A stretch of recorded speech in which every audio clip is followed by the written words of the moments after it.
Special update পাওয়ার জন্য subscribe করে bell আইকনে ক্লিক করতে ভুলো না। পিসি ঠাম্মি সবার জন্য রাহিকে খিচুড়ি বানাতে বললে রাহি ঘাবড়ে গেলে রাহুল লক্ষ্যের কাছে গিয়ে বলে, আমার কথাটা শোন। লক্ষ্য বলে, আমি আর কিচ্ছু শুনতে পারবো না, আগের বারের মতো শাড়ি পরে রান্না আমি করতে পারবো না। এরপর সবাই মিলে ছাদে আসে পিকনিক করার জন্য। তখন রাজীব কনকের কাছে গিয়ে রোম্যান্টিক কথাবার্তা বলতে থাকলে কনক লজ্জা পেয়ে যায়। সেটা দেখে রাহুল তাদের কাছে গিয়ে রাজীবকে বলে, তুমি মাকে তখন থেকে কি বলার চেষ্টা করছো বলো তো? মা দূরে দূরে সরে যাচ্ছে। রাজীব বলে, বলতে তো দিচ্ছে না, বলবো? পাশ থেকে সবাই মিলে রাজীবকে বলতে বললে রাজীব কনকের জন্য নাচ গান করতে থাকে। তার সাথে সবাই যোগ দেয়। নাচ গান হয়ে গেলে হঠাৎ করে বিদ্যুৎ চমকালে রাহি ভয় পেয়ে গেলে পিছন দিক থেকে রাহুল এসে কাঁধে হাত দিলে রাহি রাহুলকে নিয়ে রোম্যান্টিক স্বপ্ন দেখতে থাকে আর বলে, রাহুল ছাড়ো আমাকে।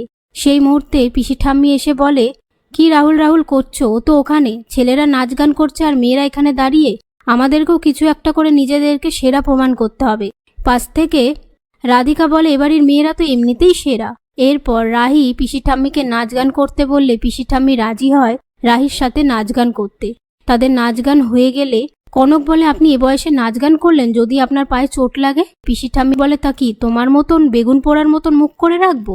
তখন রাজীব কনককে নাচ করার জন্য জোর করলে রাহি বলে, মা আমার সাথে নাচ করবেন নাকি? কনক রাজি হয়ে গেলে তারা একসাথে নাচ গান করতে থাকে। সেই মুহূর্তে জিয়া এসে হাজির হয়। এরই মধ্যে রাহি কনকের নাচ হয়ে গেলে জিয়া বলে, আন্টি আমি তোমাদের সবার জন্য চা করে এনেছি। তখন মিমো এসে জিয়াকে সরিয়ে নেয়।